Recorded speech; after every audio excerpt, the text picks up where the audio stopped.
Stefan Roybal here with the Drum Lab. Today I thought I would talk about the different stroke types and how you can use these stroke types to your advantage and how they'll make you a better drummer. So I like to think of this as basically four different types or four main types of strokes that pretty much all drummers across the board use them, whether they're aware of them or whether they're not aware. But becoming aware of them and practicing them will basically give you a huge advantage. Alright, so the first main stroke that we want to talk about is a high stroke. Okay, so I'm going to call it high. So what that means is you're going to start high like this, and we're going to use our wrists, and we're going to drop the stick just like that. Okay, so when we drop the stick, the stick is going to want to bounce back, and then we're just going to follow the bounce right back. So we start high and end high. So that's called a high stroke. Or you could call it, a regular stroke. Okay? So generally speaking, that is going to be a louder stroke. Now this is a practice pad. If this was a real snare drum, it would be very loud. And I don't have to hit it that hard to create volume. That's because volume is actually created from height. That's how I like to think about it versus, power, like hitting hard. If we think about it in terms of just let gravity do the work, it just makes drumming easier. At least that's how it is for me. I like to think about this in terms of being relaxed, what's, efficiency of motion. And for me, if I just raise the height, if I want more volume, I can come up here and it's even louder. Okay? So that's how I like to think about it. So we have this one. So this is basically a high stroke or a loud stroke. Okay?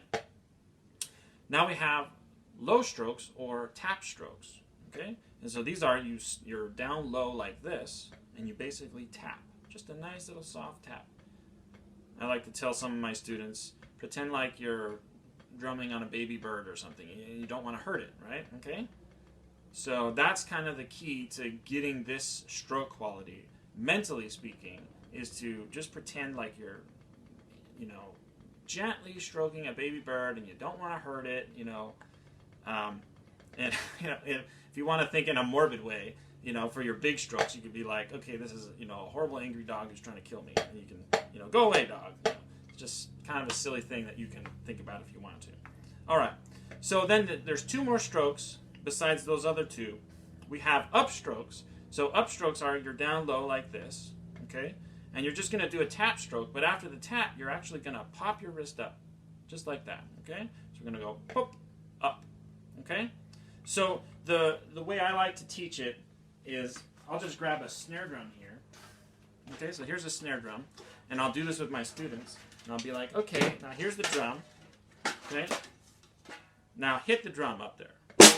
Okay, so just pretend there's a drum up here, and what you want to do is backhand the drum like this. Oh, I want to hit that drum. Okay, and so mentally when you get in that mode of going up, that gets you up there. Now the reason you want to do that and why that's helpful is it's a preparatory stroke, because when you're low and then your stick's up high, as we talked about before the high stroke, you're basically ready to play a loud stroke. It's just efficiency of motion, just makes drumming easy. So I'll show you in a little bit. So it goes like this, up, down.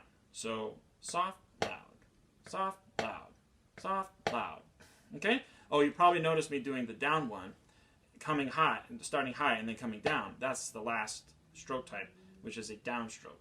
So if I'm playing high, like this, and I want to get ready to play a soft stroke after high strokes, I would do a down. So that's how you can get the various stroke qualities. So what makes this fun is you can create a lot of music with dynamics. As you heard me playing earlier, I was just kind of doing some 16th notes, and basically with 16th notes, you can create so much music versus if you just try to play all the various drums. And that's all great, and you can do all that, but when you have the dynamics,